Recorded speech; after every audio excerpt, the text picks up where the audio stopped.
Reality TV star Todd Chrisley was released from the custody of the Bureau of Prisons today. It came hours after Chrisley and his wife Julie were pardoned by President Trump.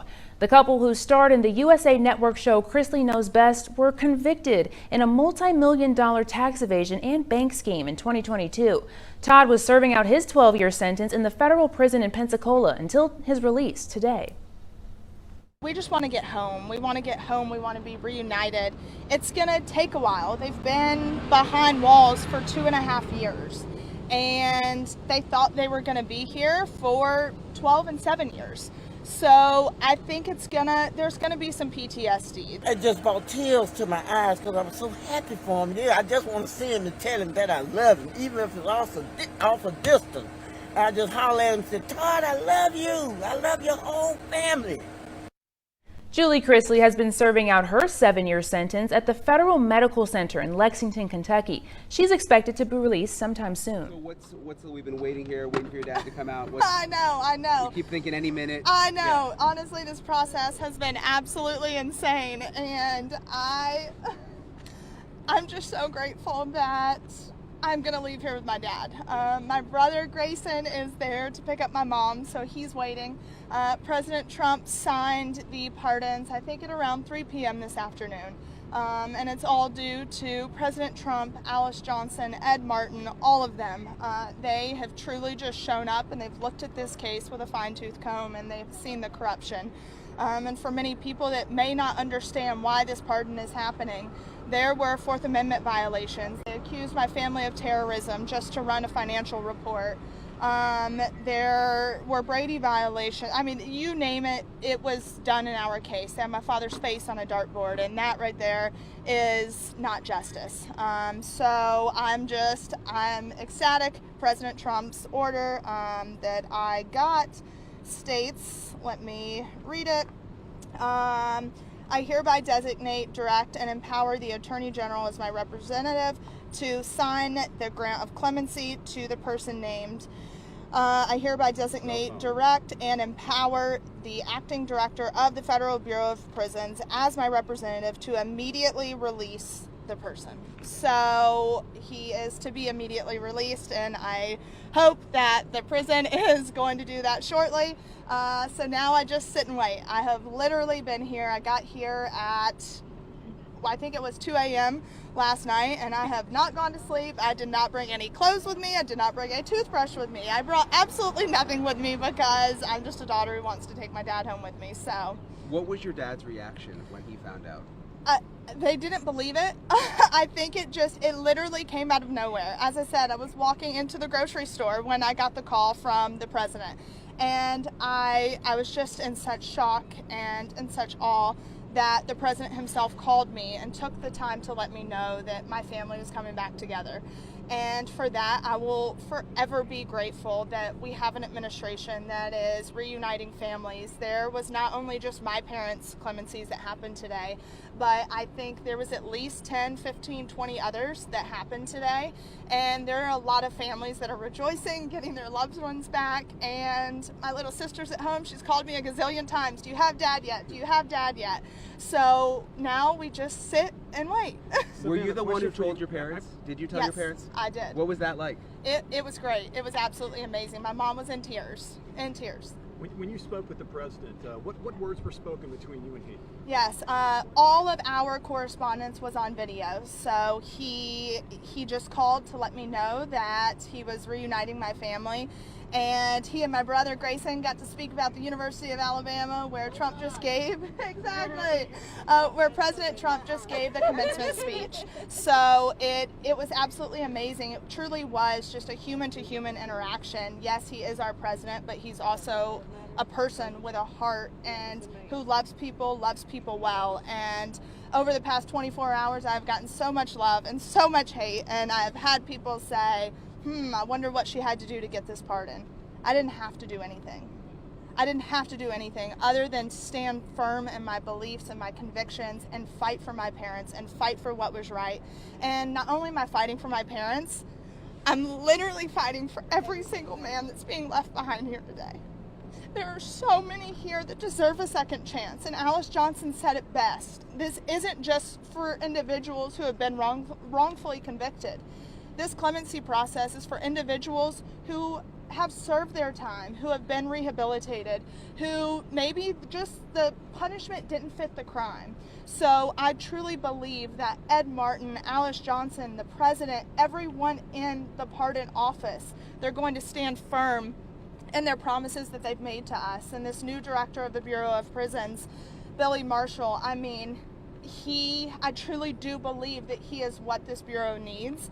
And I've gotten the opportunity to have discussions with him, and he is going to bring change. He's going to expose the corruption, and he's going to hold people accountable. And I think now in this administration, we're going to have a Bureau of Prisons that we've all wanted, which is to rehabilitate individuals. Because at the end of the day, they are going to enter back into society. So we want them to enter back into society in a safer, faster manner and be rehabilitated. Your dad has really called out the staff here, the issues here, the Yes. inhumane conditions. Are you confident that they're going to handle this process fairly in terms of releasing him? I mean, they've been nice to him today. Yeah, of course, there's individuals who are being nice today, and I think they're getting nervous. There have been some really good individuals, and I'm not going to take that away from the Bureau. Of course, there's some corruption that needs to be weeded out, but for the good ones that are here, I'm grateful for them, and due to them, we can potentially have lasting change. But we've got to weed out the really crappy ones.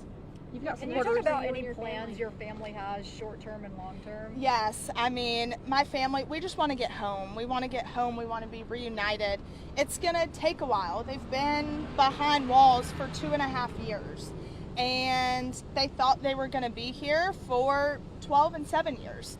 So I think there's going to be some PTSD. There's going to be just the way that this system has been ran is not one that takes individuals' mental health into account. So it's going to be a journey, but honestly, with God on our side and with the support system that we have, I have a feeling that God is going to repay us tenfold. What's it mean seeing the supporters out here just waiting for your dad to get out? Yes, I'll wait till this truck goes by. So there's always a chance. Right, there's always. Honestly, I think for all the individuals that are here that have supported my family, thank you. Oh, we're so happy. Thank you. Just the people that have shown up here today. I know there's people at my mom's place. There's people with Trump flags flying. I mean, this president has given people hope in a future, hope in a brighter future, not just, as people like to say, for the wealthy or the people who have campaigned for him. He is truly giving everyone a chance at a better life, and for that, I will forever be grateful. Savannah, this is very early to ask, but people online are really wanting to know, any idea that your family might return to the screen again? Yes. We have a new show coming out on Lifetime, and it will document all of these things. And we're excited. It's all God. We literally could not have done it. It's all God and President Trump at this point, so yes. When was the last time your parents have spoken to each other? My parents have not spoken to each other, heard each other's voices, or seen each other in the past 2.5 years. It has been extremely difficult. Their 29th wedding anniversary was on May 25th. So we're only a few days out from that. So when they reunite, we're going to celebrate anniversaries, birthdays, Christmases, all the things, because we're going to make up for the lost time. But I wouldn't have it any other way, honestly. The past 2.5 years has taught me so much, and I am a privileged white girl. I didn't know that there was a system that operated this way. And my parents going to prison, I thank God for it, because it opened my eyes to something so much greater than ourselves. And it opened my eyes to the men and women that are in this system that need people to fight for them. And this doesn't just stop with my family. I'm going to get my parents home, and I will be back in D.C., and I will continue to fight for these men and women and reforms, and especially for women in the system. We need more bills in front of Congress, and we need to make sure that these individuals are rehabilitated and we're giving them proper tools to succeed, because right now we just aren't. What do you anticipate the process being like when you go in there?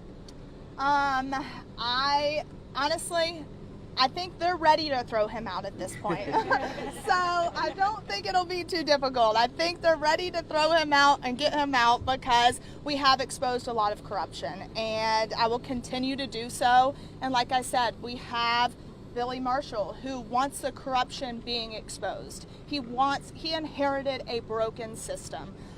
Colette Peters, will you step over there for me just for a minute? Thank you. Colette Peters, she destroyed this system. She did absolutely nothing to help the system. And I thought finally we had a woman in power. A woman was gonna do something, because we as women can accomplish a hell of a lot more than a man can, in my opinion. So nothing's more powerful than a pissed off woman, a pissed off mom, a pissed off daughter. And that's what got me to where I'm at. So Billy Marshall, I hope he and Josh Smith are going to change the system. And I believe they will. I know they will. And like I said, Alice Johnson is a force to be reckoned with. At 70 years old, she is the story that it doesn't matter how old you are. It doesn't matter what cards you've been dealt. She is now working in the White House at 70 years old, and she was pardoned by President Trump, and she wants to see as many people out as she possibly can. She wants to give people a second chance.